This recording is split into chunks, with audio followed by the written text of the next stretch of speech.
Hey, Clayton, good morning to you. Thanks for the time. Good to see you, man. World champ. Hey, what's going on, guys? First of all, congrats on the world champ. You know, we never get a chance to see you. It's like over and gone. I know. So, congrats.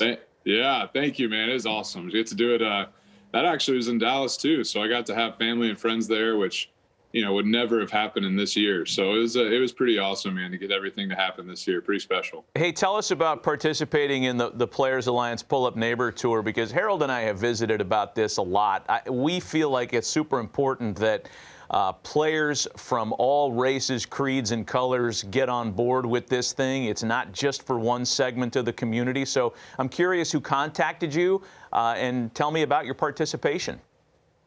Yeah, so Matt Kemp had contacted me about it. I actually saw him at the mall here in Dallas a month ago before Christmas, and told me this was going on. And so I texted him, and I came out. And you know, you're right. You know, I think everything that's going on in the world and different things like that, and understanding what's going on in Black communities across the country, it's important for white guys to be out there. It's important for white guys not just to support in silence and try to use their platform and be more vocal about it. And sometimes it's not always the most comfortable thing to do, and I'm not always the most vocal guy in general, but felt like it was something that it was really important for me to do. And honestly, just going out there and seeing it and seeing what the Players Alliance is doing is really cool. I mean, they're helping communities that need help and feeding them, and then also giving baseball equipment to kids that might not have baseball equipment.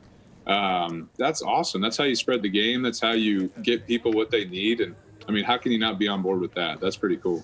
Well, and Clayton, you've been, you know, from the beginning, very outspoken on this subject. And really, I remember standing up with Mookie and all the things you've done in the community to really make this important. And so I know what you're saying is true. I've seen it in action.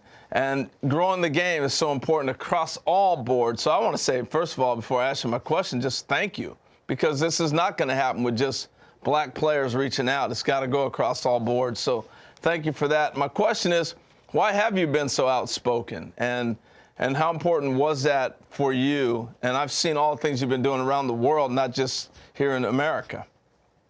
Yeah, you know, I think that's a great question. I think a lot of, you know, white athletes, white baseball players in general are trying to figure out what their role is in this situation. Like a lot of people in this country. And with the events that have been going on recently, with the events that have been going on in the last year, it's kind of opened our eyes. It's opened my eyes. And I think the first part for me was just becoming a little bit more educated, because naively, I probably didn't know some of the things what systematic racism meant, or social equality, what that looks like. I just kind of thought you're either racist or you weren't. But sometimes when the system forces things upon kids like that, it was hard for me to grasp. And so I think I'm still learning, but having great teammates like Mookie and David Price and things like that to teach me things. And then understanding that your voice makes a difference when you're on the white side of things. And so that's what I'm trying to do. I'm trying to do it as best I can. And obviously it's not going to be perfect, and I'm still trying to learn what that looks like. But I do believe in what the Players Alliance is doing. I think they're doing amazing things. And I think it's just a great step in the right direction for the game of baseball in general. No, it's powerful, because it is a tough conversation for a lot of people to have, whatever your skin color might be. So what did you see yesterday? You had the snow, obviously was obvious, but I heard cars were wrapped around the building and a lot of folks getting a chance to get goods. Tell us a little bit about yesterday. Yeah, it was so cool. So basically it's just a caravan, right? Cars are just parked down the street for miles. And they had boxes of food for everybody. They had baseball equipment, and you just kind of rolled up, opened your trunk, and we got to put some stuff in the car. And it was just so organized, so well run. I think how fast the Players Alliance came together for them to be able to do this 33 city tour and have the caravan as organized and well functioning as it was, and to be able to help that many people across the country. It was amazing. It really was, because I've been on the other side of it and trying to host different events and different fundraising opportunities. And it's not easy to get that type of organization. You know, there's a lot of people that want to help people and do the right thing, but really don't know how to do it. And so to have that organization and be able to get all those people what they need that fast is really cool. I know you have your pool tournament that you do, and Matt thinks he can play tennis. No, it's ping pong. He's got a little something. He's got a ping pong tournament. No wonder. Do you think you play ping pong instead of tennis? You got that down? I can play ping pong. But, you know, I actually have a question about that, too, Clayton, because I know that you and your wife are incredibly active with a multitude of different causes. You won a Clemente Award a couple of years ago for your work, not only here in this community, but as Harold mentioned, internationally as well.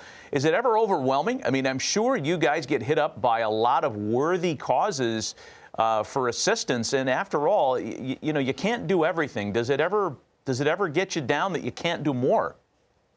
You know, I think the answer to that at the beginning was yes. You know, I think going to Africa for the first time and seeing the blanket of poverty that's there, definitely it's overwhelming. But then, you know, my wife reminded me, you know, if you just help one kid, you know, that's a difference. And so it starts with one kid. And so, you know, I think, you know, in Africa or anywhere in the country, there's so many people in need.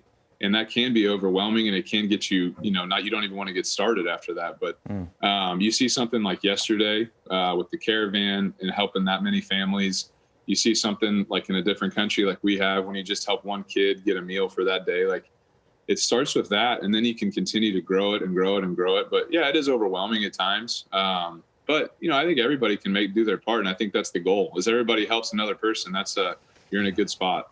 Did any of the kids yesterday, I mean, because everybody's wearing masks, I mean, and there are star baseball players out there that are handing out boxes of PPE that you might just look like a tall guy with a beard to somebody who's saying thank you for some stuff. Do people know who you are at these things?